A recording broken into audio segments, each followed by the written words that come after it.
सरकार के गठन से पहले बीजेपी चुनाव नतीजों की समीक्षा करेगी।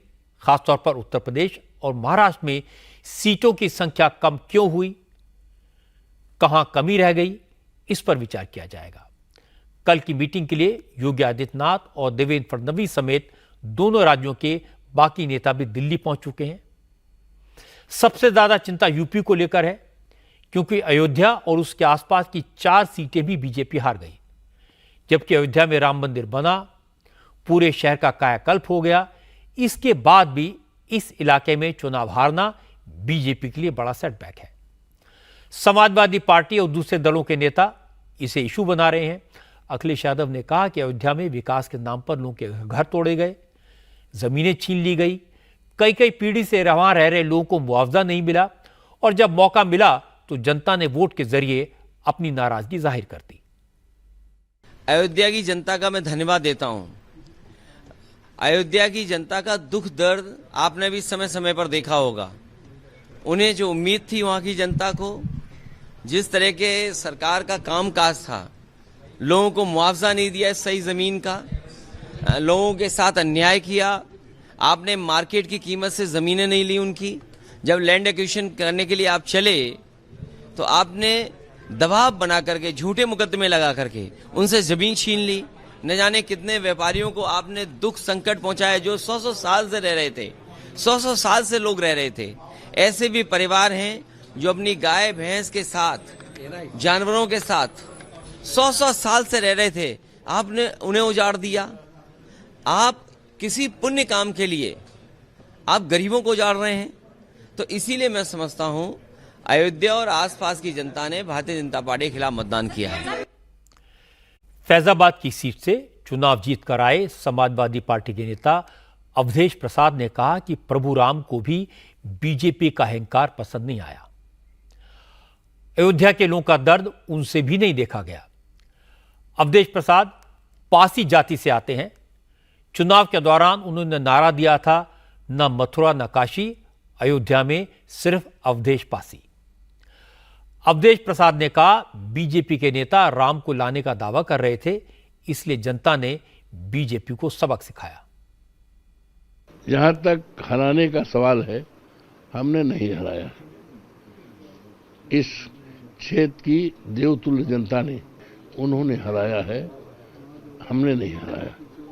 और इसलिए हराया है कि भारतीय जनता पार्टी के राज में परेशानियां रही हैं, लोगों को तकलीफें बढ़ी हैं, लोगों के घर को ढहाया गया है, मुआवजा नहीं दिया गया है, परेशान किया गया है। और ऐसे जगह पर जहां मर्यादा पुरुषोत्तम राम के राज की एक परिकल्पना थी, दैविक भौतिक तापा राम राज का न व्यापा, उस समय ये कल्पना थी।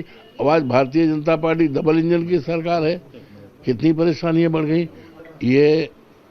ये बात कितनी अखरने वाली है और चुभने वाली बात है कि ये राम को लाए हैं। यू कैन बिलीव, क्या ये देश बिलीव करेगा, विश्वास करेगा कि राम के लाने वाले लोग हैं? ये राम के लाने वाले नाम नहीं है, राम के नाम पर व्यापार करने वाले लोग हैं, राम के लाने वाले लोग नहीं हैं। और अगर ऐसा होता तो केवल फैजाबाद ही नहीं, यही सीट नहीं, फैजाबाद मंडल की सारी सीटें भारतीय जनता पार्टी हारी है।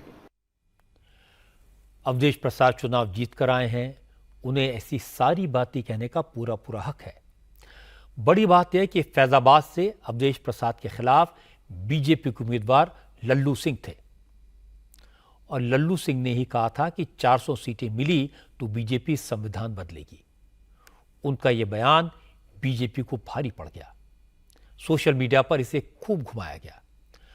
अयोध्या से 100 किलोमीटर दूर संत कबीर नगर की सीट पर भी बीजेपी की हार हुई। संत कबीर नगर से निषाद पार्टी के अध्यक्ष संजय निषाद के बेटे प्रवीण निषाद एनडीए के उम्मीदवार थे।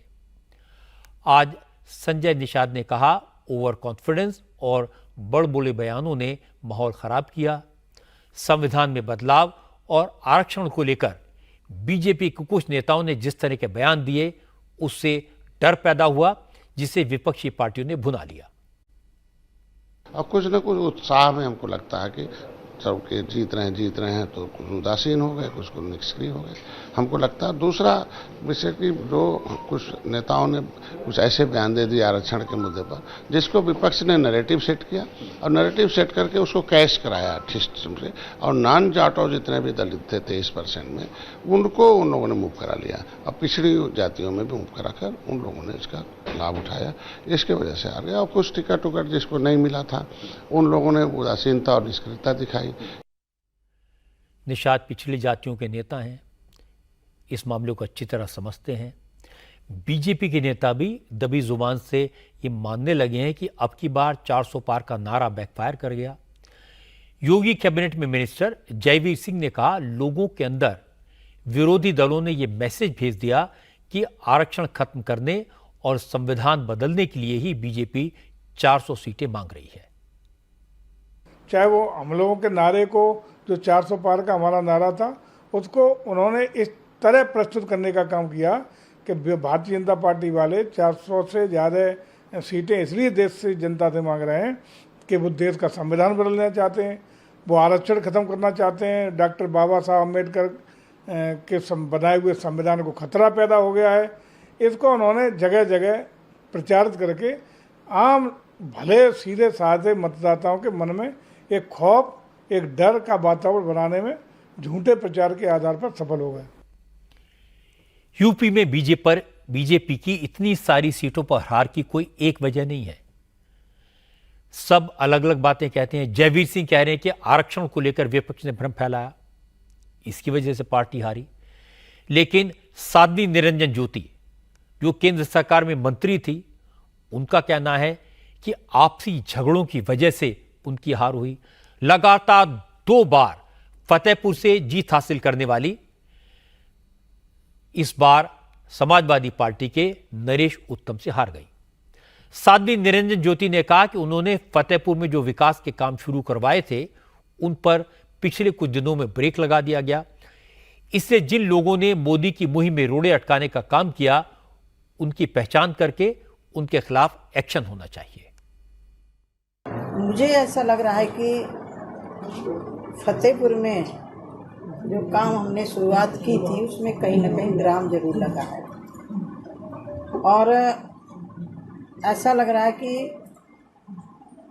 फतेहपुर, यदि मैं सदर की बात करूं, मुझे लग रहा है कि सर्वाधिक काम फतेहपुर सदर में हुआ है। चाहे मेडिकल कॉलेज हो, केंद्रीय विद्यालय हो, पाइपलाइन गैस हो, सिविल लाइन का पैसा स्वीकृत करवाना हो, इन्हीं काम की दृष्टि से फतेहपुर में जो हुआ है, मुझे लग रहा है कि उसमें कहीं ना कहीं ब्रेक लगा है।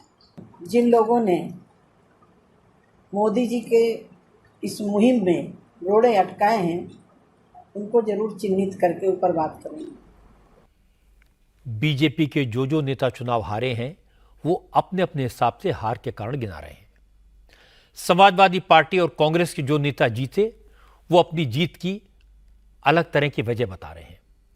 लेकिन अगर चुनाव के नतीजों का एनालाइज किया जाए, पुराने ट्रेंड से कंपेयर किया जाए, तो मोटे तौर पर एक बात जरूर सामने आती है कि जातिगत समीकरणों को ध्यान में रखा जाना चाहिए था।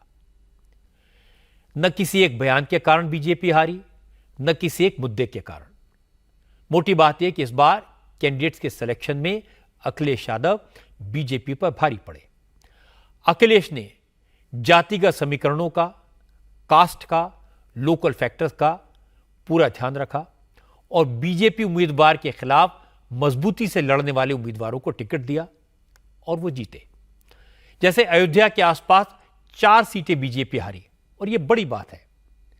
इसके अलावा सुल्तानपुर, मछली शहर, चंदौली, सीतापुर ऐसी कई सीटें हैं जहां बीजेपी की हार का कारण उम्मीदवार का सिलेक्शन था। अब सीतापुर में तो अखिलेश यादव ने 3 बार लोगों को टिकट देने की ऑफर दी, वो नहीं लड़े और मजबूरी में जिसे लड़ाया वो जीत गया।